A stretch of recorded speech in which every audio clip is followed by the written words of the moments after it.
If chocolate isn't the answer, could you repeat the question?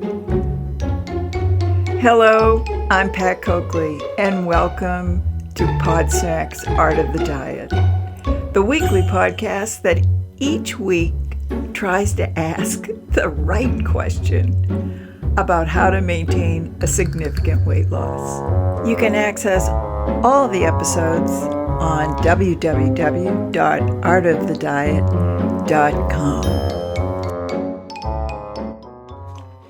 Welcome to episode 133. And the questions I'm asking this week are about willpower. And I listened to a fascinating podcast that I'll reference later, and all the links will be on www.artofthediet.com/133.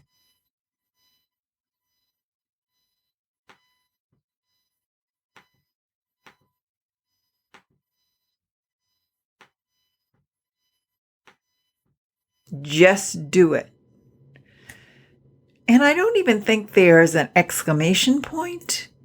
At least I don't remember one. And I think for that reason, it's even all the more emphatic.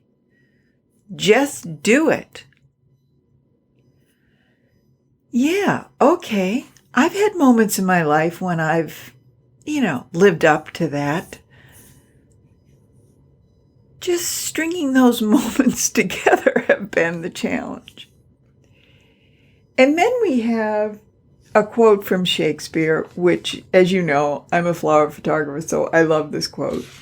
And it's from Othello, and now I have to find it. And it is the other end of the spectrum. And here's the quote. "'Tis in ourselves that we are thus or thus. Our bodies are our gardens, to the which our wills are gardeners." Okay, so we go from just do it to the very poetic, our wills are gardeners. So my question this week is, what do you do if your gardener doesn't show up for work? Or is late for work? Just being 5 minutes late can be disaster for me. So we're going to talk about it because of this podcast. And the podcast I listened to was called Innovation Hub. And it's broadcast weekly, I think, from a Boston public broadcasting station. And she had on an author who was talking about why we eat what we eat. And in fact, that's the name of her book, and I've ordered it. And so I'm going to read it proper this coming week. But I just want to talk about a few of the highlights because they really did get me thinking in a very positive way. Now, as you all know, I've been doing the no grains, no sugar to try to just reset my appetite clock. And I've been doing it for about a month, 5 weeks. And with only one or two exceptions, have really done it properly. And what I've come face to face with, as I've mentioned in other episodes, is how much not having the cravings makes me realize the pleasure I miss in some of these addictive foods. And the scientists would call it the hedonic pleasures. The hedonic part of food. And that just means the pleasure that food gives you. So I've had to face it because as many varied and really delicious recipes of chickpeas that I can do, and believe you me, I am the chickpea master, it just doesn't provide me the same sort of kick that a handful of chocolate kisses does. It just doesn't. Or a piece of pizza. P.S. I was on Instagram this morning, and someone responded to someone that I follow in a comment and posted a pizza emoji, and then in parentheses said, "Pizza is a feeling." And I laughed out loud because I had just read quotes about willpower and about how willpower is not a feeling. It's something separate, and you have to master your feelings with willpower. And I thought, yeah, that mastering that pizza feeling is really hard. Anyway, the author's name is Rachel Herz, Herz, and she's got a new book called Understanding Why We Eat What We Eat. And I have not read it. I've just listened to this podcast. But I really got a lot out of the podcast and just want to share it with you until I can read the book, and then I'll come back and talk about it with a little more knowledge. And what she was talking about really addressed how I'm feeling with this regimen of no grains and no sugar. And that is my need for variety has really spiked. I am looking for recipes and for foods that are more colorful, that have more texture. I just can't do the chicken breast and salad thing. It is really not cutting it. So I've had to up my cooking game. As you know, the Instapot, I went from being so terrified of this cooking utensil that I would release the pressure with a broom handle, literally 5 feet away from the Instant Pot, afraid that the thing was going to explode. But now I'm like an expert, and so really we do evolve if we try to face our fears. Anyway, what she was talking about was the more we see variety, the more we're attracted to it.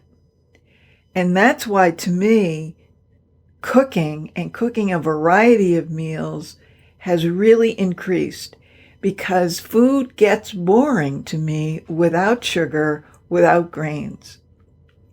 Now, fruits and vegetables, I'm eating a lot of in proteins, and the colors of fruits and the textures of fruits and vegetables are great, but the taste factor ultimately doesn't equal sugar or even bread-like qualities. So the variety I've really had to acknowledge is one of the ways I'm going to be able to maintain this.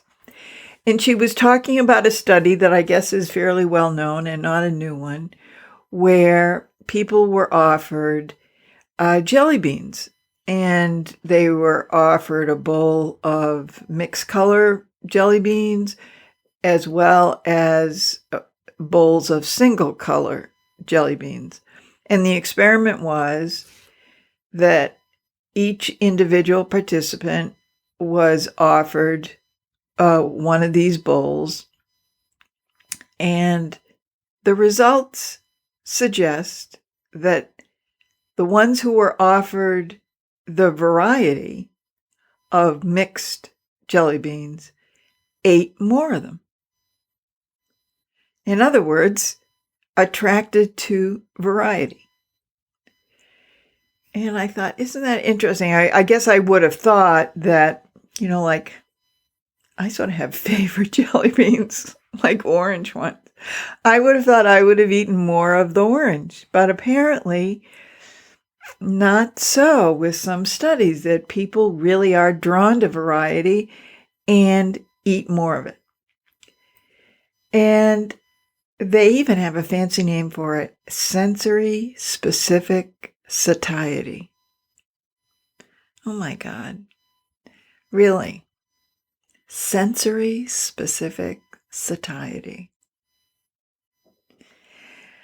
Okay, to me that means we get bored with a single color. And we're going to eat more of a variety. So since my goal, though, is not to eat more of something, but to eat less of sugar and wheat products, what I'm trying to do is adapt this reality. If I'm attracted to variety and I get pleasure from variety, let me cook with a little more variety.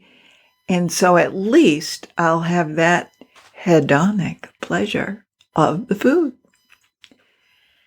Now, she also talked about things that Weight Watchers, and I don't mean the national program, but anyone who's watched their weight for years or tried to maintain a weight loss for years already know that a scoop of pasta looks really small on a larger plate. And you end up feeling like you don't think you've had enough. When in fact, if you ate the same amount of pasta on a smaller plate, you would perceive that you had had enough. So the trickery that is involved with some things also fascinates me. And the thing that really blew my mind, and why I bought the book, because I want to read more about this, because I honestly have never read this before. She said that we burn more calories if we perceive we are eating a higher calorie item. For example, and she gave this example, if you change the label of a milkshake, one of them says it's 150 calories, and another one says it's 660. She is saying that scientific research now, not just her feeling, scientific research says that the individual who drinks the shake, the milkshake, that's labeled 660, their metabolism will work harder, will increase in efficiency than the one who drank the same exact milkshake but thought it was only 150 calories. Now think about it. That has nothing to do with the consumption of the food. Nothing. It has to do with how we perceived it. So if my metabolism, I can give a spike to my metabolism by labeling foods higher in calories than they actually are. Oh my God. The thought of that just has my head spinning, because as any listener to this podcast knows, I have labeled, like Beyonce has her performance self, and I think she identifies it as Sasha Fierce or something. And I just have what I call my evil twin sister that takes over after the good sister says, I am not going to eat any peanut butter today. And then my evil sister comes in and eats peanut butter. I mean, like within a half hour of my stating it. And I've always thought, what is up with that? How do you integrate these contradictory things? And this author also said that there's another study about people in grocery stores that just makes me laugh out loud. That if they bring into the store their own recyclable grocery bag, and it has to be coming in as a solitary person, not coming in with family, with kids and everything. You are shopping on your own. And you come in with your recycle bag and you're giving yourself points for helping the environment, and the store is happy that you're doing it. And your first stop may be the produce aisle, where in fact you put in some of that leafy green stuff. You put in the kale. You put in the fruits.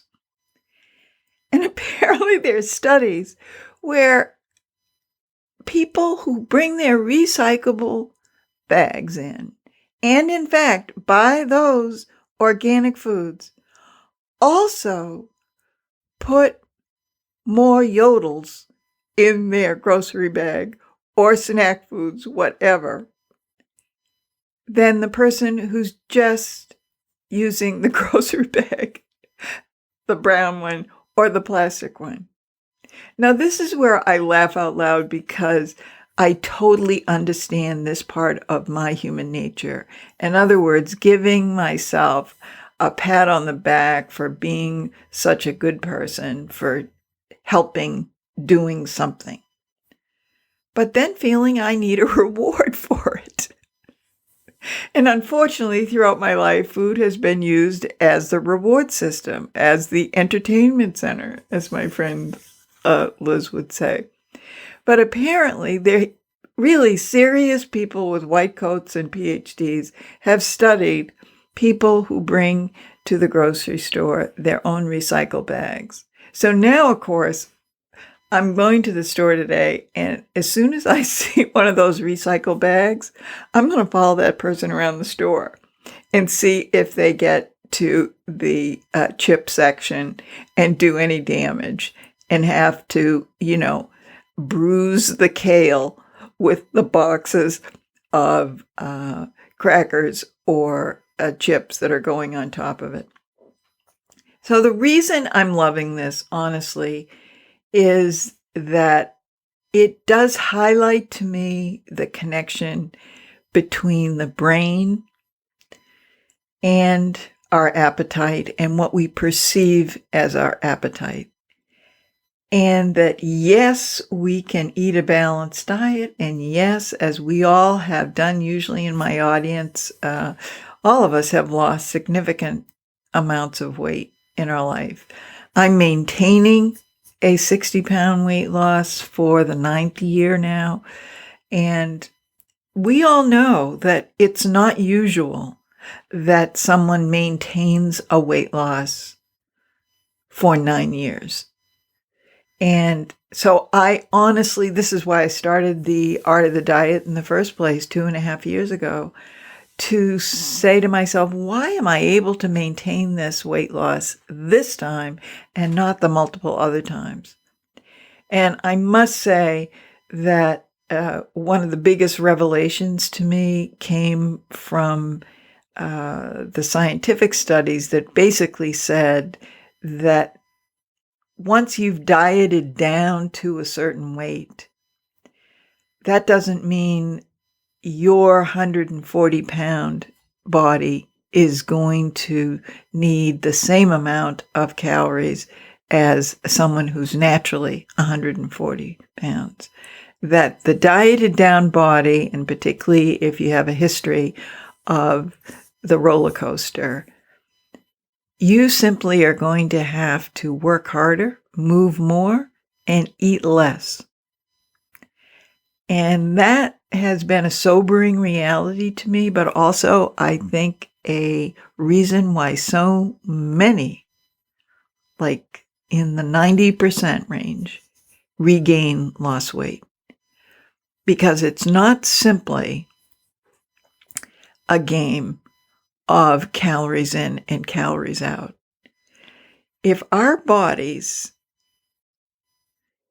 by perceiving that a milkshake is 660 calories, can activate our metabolism just on that perception alone, we are in a whole world that needs to be explored more, particularly for someone who's trying to maintain a weight loss, because the statistics are against us, and we know that it's some white-knuckle days where we are able to do it. We are able to do it, And that's one of the reasons I love to hear from my listeners, because this is not in the mainstream media, maintaining a significant weight loss. You don't see studies about it because, frankly, they can't seem to construct a study that has anything other than anecdotes. When they put people into programs, a year is the longest duration I've seen. And yes, you get some anecdotes from people. I've done it for 20 years. I've maintained it for 10 years. I've maintained it for 15 years. But they're not in any sort of control study. And they're certainly not in the national weight loss programs that we're all familiar with. You don't ever hear their statistics for the years that people maintain a weight loss with these programs. And it's not because they're keeping it from us. These programs depend on people losing weight and then regaining it and then coming back to lose it again. So that fact is sobering, and there's not a one of us who've lost weight that doesn't live with that reality every day. But that's why I'm going to read this woman's book and see if I can get a little more inspiration and insight into why it's so difficult, and at the same time maintain the course I'm on, because it's a livable course. I like not having all these cravings every day, and I like managing my life a little bit better with occasional forays into the dark side. But it just seems a little more manageable. I feel like the wind is more at my back than straight in front of me. And so I'm hoping you had that sort of week too. And I'm hoping this, some of these insights that this woman has, and there's a whole, scientific section called, I'm not quite sure what it's called. It's a fancy name, but it has to do with studying the effects of our brain and food on our system, and people who are maintaining a significant weight loss really need to understand this concept. We can lose weight. We've done it a million times. That's not where we get tripped up. We get tripped up in the maintaining of it. And that's why this whole field fascinates me, because I think the more I know about it, the more I'm going to be able to face the real barriers to maintaining this weight loss. And as an older woman, you always hear how the older woman's metabolism slows down, and unfortunately, you also hear how they lose their appetite.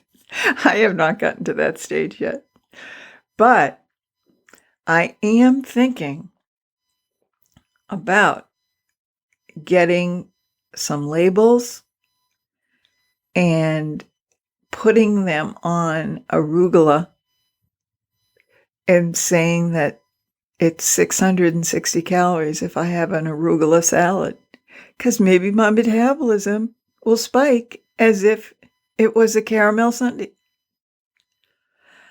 All right. So that's it for this week. I'm on the Facebook thing and have the group, and, come and join us. I'm not still sure what I'm doing with that group, but I think there's promise, but I'm not quite sure. But anyway, with that stunning endorsement, come on over and join it if you want to. And, also go to artofthediet.com and sign up to be on the, I forget what I'm offering. I guess a transcript, because I've done some interviews in the past, and, or some funny things that have happened over the course of the 2.5 years. because as you know, I got hacked and malware and, all this bananas, and the podcast feed was interrupted for a period of time.